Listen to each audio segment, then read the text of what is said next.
Terima kasih atas waktu yang telah diberikan. Mungkin karena waktunya cukup singkat, jadi saya akan langsung ke materi yang insya Allah nanti disampaikan terkait tentang bagaimana sih cara membuat video pembelajaran dengan hanya mengandalkan peralatan-peralatan yang ada di sekitar kita. Contoh saja misalkan ponsel yang kita miliki seperti ini. Kemudian dengan lighting yang standar atau bisa juga rekan-rekan sekalian menggunakan cahaya matahari sebagai pembantunya gitu kan. Tidak harus menggunakan alat-alat yang mungkin tidak terjangkau bagi kita untuk membelinya. Karena itulah saya mau mencoba untuk membuat satu presentasi, membuat sebuah video yang insya Allah bisa memiliki daya tarik tapi tidak harus dengan banyak mengeluarkan materi. Oke, mungkin saya akan coba masuk ke materi pertama yang saya beri judul Si Gesit, Kreatif, Inovatif Tanpa Sulit.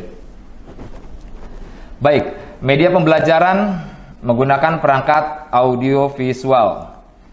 Video mempunyai karakteristik yang berbeda dengan media lain. Meskipun media video pembelajaran mempunyai banyak kelebihan, namun juga terdapat kekurangannya. Nah, kita bicara tentang kelebihan dulu ya Bapak Ibu. Kelebihan menggunakan audiovisual. Yang pertama jelas dapat menstimulir efek gerak. Berbeda dengan gambar-gambar yang seperti gambar-gambar grafis yang terdapat di media cetak gitu kan. Yang hanya bisa digambar, yang hanya dapat dilihat dari satu sisi saja. Kemudian dapat diberi efek suara maupun warna, dapat menjadi media interaktif, dapat diputar ulang atau di pause ya. Jadi kalau seandainya kita mau mengulang lagi, andai saja video yang kita tonton itu tidak kita pahami, kemudian kita mau diulang lagi bisa. Beda dengan kalau kita hanya bisa menyaksikan di satu tayangan seperti TV, tidak mungkin diulang lagi seperti itu. Baik, selanjutnya kekurangan menggunakan audiovisual. Jelas kalau kekurangannya adalah mau tidak mau kita memerlukan peralatan khusus dalam penyajiannya. Misalkan kamera, lampu, mikrofon dan sebagainya. Selain itu juga kita memerlukan tenaga listrik. Karena tanpa adanya tenaga listrik mungkin kita juga tidak bisa menggunakan alat-alat tersebut gitu kan. Kemudian memerlukan keterampilan khusus dan kerja tim. Jadi memang keterampilan khusus ini bisa kita jalankan, bisa kita hasilkan dengan hasil yang maksimal apabila kita memang mengerjakannya atau belajarnya dengan istiqomah atau terus menerus. Karena tidak bisa multimedia ini kita pelajari hanya sekedar iseng-iseng belaka gitu kan. Karena banyak sekali konten-konten kreator juga kan membuat satu kemasan video itu bisa sampai bagusnya pasti memiliki perjalanan yang cukup panjang dalam mempelajari daya seni yang harus ditampilkan di tampilan sebuah video pembelajaran khususnya. Kemudian yang pertama kita mengenal dengan istilah praproduksi. Nah, di sini Bapak Ibu sebelum membuat satu buah tampilan video pembelajaran, tentunya kita melakukan penentuan idenya dulu. Eksplorasi gagasan. Kita mau mengangkat apa nih? Misal kita mau mengangkat tentang tema membuat jus jambu gitu ya. Dan juga segala macam keunggulannya. Dan juga manfaat dari jus jambu tersebut. Berarti kita harus menentukan idenya dulu nih. Idenya apa? Oh, idenya jambu.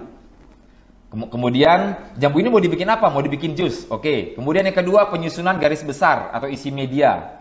Nah, apa aja yang mau kita tulis? Apa aja yang mau kita isi? Misalkan jambu biji memiliki vitamin C yang cukup tinggi, mengandung ini, mengandung ini. Nah, itu adalah penyusunan garis besarnya.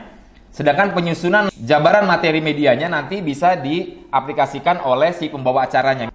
Kemudian penyusunan naskah. Naskah ini dibuat untuk membantu si host dalam menyajikan tema yang nantinya akan diangkat. Jadi si host itu bisa improvisasi, tidak harus mengikuti naskah, tapi si host juga tidak boleh lepas dari benang merah yang sudah dibuatkan di naskah tersebut. Kemudian baru pengkajian naskah. Apabila ini semua sudah dibuat, baru dikaji. Siapa yang mengkaji? Biasanya kalau guru-guru membuat video pembelajaran kan ada yang mengkaji, biasanya kepala sekolahnya. Kalau di tempat saya, biasanya kepala sekolah mengecek dulu apakah naskahnya sudah sesuai atau tidak. Seandainya sesuai, baru mulai diproduksi. Sama seperti halnya dalam sebuah production house di televisi juga begitu. Jadi naskah yang sudah dibuat kemudian diberikan kepada sutradara, sutradara memberikan lagi kepada produser. Nah, produser inilah yang menentukan layak atau tidaknya naskah ini untuk diproduksi seperti itu.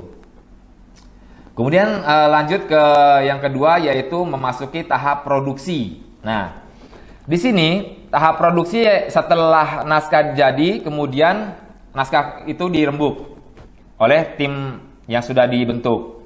Kemudian baru kita mencari siapa sih yang akan mengisi materinya atau menjadi hostnya gitu kan, atau membawa acaranya. Nah, inilah ditentukannya ada namanya istilah casting atau pencarian pemain. Kemudian hunting lokasi. Nah, kita mau menggunakan apa nih lokasinya? Mau menggunakan real set atau menggunakan virtual set? Nah, seperti tadi yang sudah dijelaskan, kalau virtual set berarti kita memerlukan green screen atau blue screen. Sedangkan real set kita bisa syuting dimanapun yang kita mau. Misalnya ada tempat-tempat atau spot-spot yang menarik yang bisa kita pakai untuk latar belakang syuting kita, bisa seperti itu. Kemudian baru dilakukan crew meeting atau tim produksinya. Kalau Bapak Ibu memiliki tim dalam membuat satu proyek video pembelajaran, maka diperlukannya rapat untuk pengambilan gambarnya seperti apa. Ini saya bicara garis besarnya dulu, nanti saya akan bahas secara terperinci. Nah, inilah alat-alat yang selama ini mungkin yang kita kenal dipakai untuk pembuatan sebuah tayangan program, baik program televisi maupun mungkin program-program yang ditampilkan di media sosial. Tapi bagaimana caranya kita bisa memproduksi satu program yang menarik tanpa harus menggunakan alat-alat yang mahal seperti ini? Nah, di sini saya akan contohkan ada lighting. Beberapa lighting contohnya ya yang ada di layar Bapak Ibu sekalian, ring light yang ada di sebelah kanan. Nah, ini yang paling sederhana sekali ya. Jadi seperti hal yang ada di studio ini kan ring lightnya seperti ini. Jadi simple aja, harganya pun tidak terlalu mahal. Kemudian di tengahnya pun tinggal diberikan ponselnya untuk nanti melakukan perekaman seperti itu. Tapi apabila pencahayaannya di luar itu cukup, maka tidak perlu menggunakan lampu. Berikutnya tentang audio. Nah, ini audio terkadang sangat tidak diperhatikan oleh orang-orang yang membuat konten video. Artinya ketika kita membuat satu video pembelajaran misalkan ya, kita merekam, kemudian jarak antara si objek dengan kamera ini sekitar 1 meter tanpa menggunakan audio internal yang dipasang di tubuhnya. Seperti kalau saya mungkin bisa menggunakan clip on ini yang dipasang di sini, yang kemudian dihubungkan di kamera. Tapi banyak juga orang-orang yang merekam video, kemudian dia lupa untuk mengambil audio.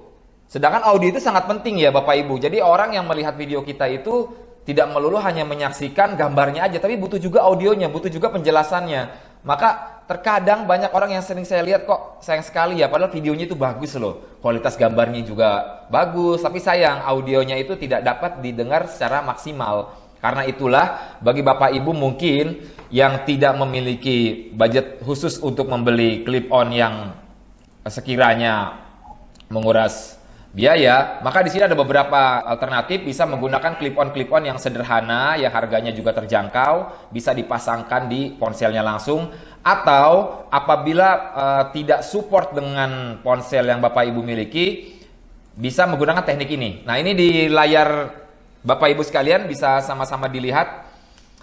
Ketika saya menggunakan satu buah tampilan, yaitu menggunakan ponsel, yang dimana ponsel itu saya siapkan sebanyak 3 ponsel. Yang pertama yaitu merekam keseluruhan objek gambar. Nah, ponsel yang kedua merekam bagian tertentu objek gambar. Nanti saya akan jelaskan. Kemudian yang ketiga merekam suara apabila objek gambar lebih dari 1 meter. Nah, ini artinya kalau objek gambar memang lebih dari 1 meter, otomatis audio yang dihasilkan pun tidak dapat didengar dengan jelas karena terganggu dengan suara-suara lain di sekitarnya apabila memang di luar sana suaranya bising gitu ya. Berbeda kalau kita syutingnya di ruangan tertutup seperti ini. Nah, yang kedua ini merekam bagian tertentu, artinya apabila kita ingin menampilkan satu tayangan, misalkan tayangan itu berupa edukasi tentang manfaat buah jambu, yang dimana buah jambunya sudah tersedia di atas meja kita, sehingga kita harus memberikan informasi bahan-bahan apa yang sudah disiapkan. Nah, otomatis kan kita memerlukan kamera tambahan. Nah, kamera tambahan itulah yang berfungsi untuk mengambil detail objek yang sudah kita siapkan di atas meja untuk kita tampilkan ke pemirsa, seperti itu. Nah, kembali lagi ke contoh ini, pengambilan gambar yang saya produksi ketika pandemi, awal-awal pandemi ya, sehingga sekolah diliburkan. Akhirnya anak saya ketika membuat satu video pembelajaran ini, saya coba buat syuting di rumah tentang jus jambu. Nah, ini Properti tema video pembelajaran direkam sebelum proses syuting dimulai bersama pembawa acaranya. Jadi gini Bapak Ibu, misal kita mau memberikan informasi bahwa di meja kita ini sudah ada jambu, sudah ada blendernya, sudah ada gula pasirnya dan sebagainya. Ini kan kalau kameranya hanya satu, otomatis kan tidak mungkin kamera ini bergerak ke sana kemari gitu kan. Otomatis pengambilan gambarnya pun akan kacau gitu loh. Berarti objek-objek yang ada di meja ini diambil gambarnya sebelum acara dimulai. Jadi kita udah bikin stock shoot. Kita udah rekamin satu persatu, kita rekamin satu persatu, kemudian udah disimpan, baru kita pasang kamera di tengah, baru direkam. Nanti di proses editingnya baru disatukan. Nah seperti ini kan, gambar ini kan diambil itu sebelumnya. Jadi memang sudah saya siapkan sebelumnya. Jadi otomatis pada saat diperlukan itu tinggal ditampilkan di layar editing seperti itu. Nah ini kan ada gula pasir, mangganya dan sebagainya. Tapi kalau kameranya memang dua, nah ini baru bisa dipasang di tripod yang keduanya, atau bisa juga menggunakan tongsis ya, seperti yang ada di saya ini bisa dipasang di sini. Nah kalau dengan tongsis ini lebih memungkinkan, lebih mempermudah kita. Jadi ngambil dari atas misalkan seperti ini. Kalau memang kameranya lebih dari satu atau handphonenya lebih dari satu, itu bisa. Langsung live gitu ya, langsung live diambil gambarnya seperti ini. Sedangkan kamera tengah itu kan kamera yang statis saja ya, tidak perlu harus digerak-gerakan seperti itu. Berbeda kalau kameranya memang hanya satu. Mau tidak mau kita harus ngambil objek-objek sebelumnya yang nantinya akan kita masukkan di editingnya. Jadi kamera satu bukan berarti kita tidak bisa memproduksi satu buah program tayangan yang memang bagus seperti itu. Kemudian tentang blue screen dan green screen ya, yang tadi yang sudah dijelaskan bahwa ketika kita kesulitan mencari background atau satu spot tempat yang bagus, maka mau tidak mau kita menggunakan yang namanya blue screen atau green screen. Nah yang jadi pertanyaan, kenapa ya namanya blue dan green? Kenapa tidak ada warna lain seperti warna merah, misalkan red screen, yellow screen, black screen seperti itu? Karena warna hijau dan biru adalah warna yang tidak ada di tubuh kita. Dan syaratnya ketika kita menggunakan salah satu warna itu, maka kita tidak boleh menggunakan atribut yang berkaitan dengan warna background kita, seperti itu. Mungkin Bapak Ibu sekalian sudah banyak yang sedikit paham tentang masalah blue dan green screen ini. Intinya ini hanya untuk alternatif apabila kita tidak mendapatkan spot yang bagus. Nah seperti halnya contoh video yang saya buat ini, saya syuting di dalam rumah yang dimana saat itu memang posisinya malam hari, saya menggunakan karpet berwarna hijau yang dengan lighting seadanya. Kemudian bagaimana caranya membuat satu video menarik, karena tidak ada spot yang bagus, apalagi di malam hari tentunya akan minim cahaya ya. Akhirnya saya buat seperti ini. Nah artinya kita bisa mensiasati apabila kita memang tidak menemukan objek yang atau background yang bagus. Nah baik, yang ketiga yaitu pasca produksi. Hasil produksi atau syuting diterima oleh editor. Nah ini apabila memang ada tim tersendiri yang untuk mengedit video yang Bapak Ibu buat. Kalau misalkan yang memproduksinya Bapak Ibu, kemudian yang mengedit juga Bapak Ibu, ya silakan langsung diedit sendiri. Kemudian di editing video ini ada pemilihan dan penggabungan gambar. Kemudian ada mixing, pengisian musik, ada preview uji coba, kemudian ada revisi hasil editing dan distribusi atau penyiaran. Nah ini kalau ini bahasa production house ya, nanti kita akan bahasakan apabila kita membuat sebuah video pembelajaran. Yang pertama yaitu pemilihan dan penggabungan gambar. Jadi gambar-gambar yang sudah Bapak Ibu syuting atau produksi ini silakan dipilah-pilah dulu. Mana gambar-gambar yang benar, mana yang salah gitu ya. Setelah gambar-gambar yang sudah dipilah, yang salah-salah mungkin di delete. Yang gambar yang terbaik yang Bapak Ibu rekam itu dipisahkan foldernya, kemudian baru setelah itu diedit, disatukan gambarnya, diurutkan gambar sesuai dengan naskah yang sudah dibuat atau urutan videonya. Kemudian baru dimixingkan suaranya. Nah ini juga sering terjadi di beberapa konten kreator yang membuat satu buah video, yang dimana ketika dia membuat sajian video antara backsound dengan suara vokal si hostnya itu justru lebih dominan suara backsoundnya.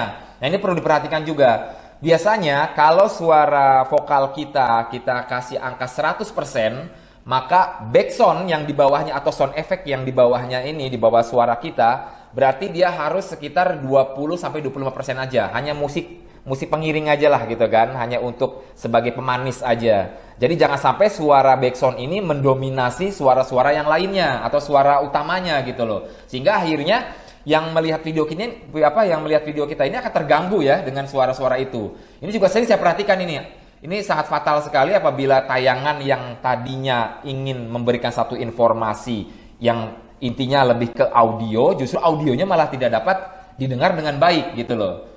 Sedangkan dia hanya mementingkan gambarnya aja, gambarnya yang penting bagus gitu kan. Sedangkan audio tidak diperhatikan. Kemudian preview, uji coba. Jadi sebelum kita berikan hasil produksi kita, sebaiknya diuji coba dulu apabila mungkin ada hal-hal yang kurang atau ada tulisan-tulisan yang mungkin keliru. Dan kalau bisa ketika mempreview hasil editingnya ini jangan sendiri. Kalau bisa didampingi dengan beberapa orang yang nanti akan melihat langsung. Khawatir, saya juga sama ya, beberapa kali ketika mengetik satu buah tulisan, ternyata tulisannya itu ada yang keliru gitu kan, saya pun nggak perhatikan gitu loh. Apalagi kalau tulisan itu judul utama gitu kan. Ini kan mungkin kita ngelihatnya, oh udah bener. Ternyata orang lain yang melihatnya, oh itu salah tuh, kurang E atau kurang N misalkan seperti itu. Makanya diperlukan beberapa orang untuk melihat hasil dari editing yang sudah kita buat. Jadi sebelum kita distribusikan atau kita serahkan hasil produksi kita, sebaiknya di preview dulu atau diuji coba dulu seperti itu. Nah, untuk Bapak Ibu yang menggunakan software atau aplikasi yang nantinya akan diedit di laptop atau komputer, maka saya sarankan memang beberapa software yang insya Allah bisa Bapak Ibu pelajari dengan mudah, karena software ini bisa untuk pemula, bisa juga untuk yang semi profesional. Jadi seperti di program editing videonya, saya sarankan menggunakan Corel Video Studio. Walaupun banyak software-software lainnya seperti Filmora, kemudian ada Final Cut Pro, ada Adobe Premiere dan lain sebagainya. Tapi untuk tahap-tahapan pemula, saya sarankan memang untuk editing videonya menggunakan Corel Video Studio. Sedangkan untuk animasinya, di sini animasi juga terbagi dua. Ada animasi 2 dimensi, ada animasi 3 dimensi. Animasi yang 2 dimensi ini biasa saya menggunakan Anime Studio, atau mungkin ada beberapa Bapak Ibu yang menggunakan Adobe Flash ya. Adobe Flash bisa menggunakan Flash, bisa juga menggunakan Anime Studio yang saya rekomendasikan. Kemudian untuk animasi 3 dimensinya bisa menggunakan animasi software Cinema 4D. Nah, Cinema 4D ini adalah aplikasi atau software yang sangat ringan. Jadi Cinema 4D ini kan berbeda dengan 3D Max. Kalau 3D Max itu kalau diinstal di laptop-laptop yang mungkin speknya tidak tinggi ya, maka akan berat gitu loh untuk mengoperasikannya. Makanya kalau Cinema 4D ini insya Allah bisa diinstal di laptop atau di komputer-komputer yang memang speknya tidak terlalu tinggi. Kemudian apabila Bapak Ibu tidak memiliki laptop atau komputer, ingin mengeditnya langsung di HP, maka bisa menggunakan aplikasi yang ada di sini. Bisa menggunakan KineMaster, kemudian ada InShot, ada Power Director, ada juga Filmora. Walaupun di sini ada yang berbayar, ada yang tidak berbayar atau free ya. Biasanya kalau yang tidak berbayar itu biasanya ada watermarknya. Jadi ada plus minusnya lah gitu ya. Jadi alangkah baiknya kalau memang tampilannya ingin membuat daya tarik yang lebih baik lagi, yang layaknya seperti program-program yang dibuat seolah-olah seperti produksi televisi, maka saya sarankan memang untuk menggunakan laptop atau komputer, karena itu jauh lebih banyak tools, bahkan efek-efek yang nantinya bisa dimasukkan berupa plugin ke dalam aplikasi atau software yang kita install. Berbeda kalau di ponsel. Ponsel itu hanya dasar aja, jadi hanya edit-edit standar aja kemudian ditampilkan seperti itu. Tapi kalau Bapak Ibu ingin membuat satu buah program yang ingin memiliki daya tarik lebih dari apa yang sudah Bapak Ibu produksi, sebaiknya proses editingnya menggunakan komputer.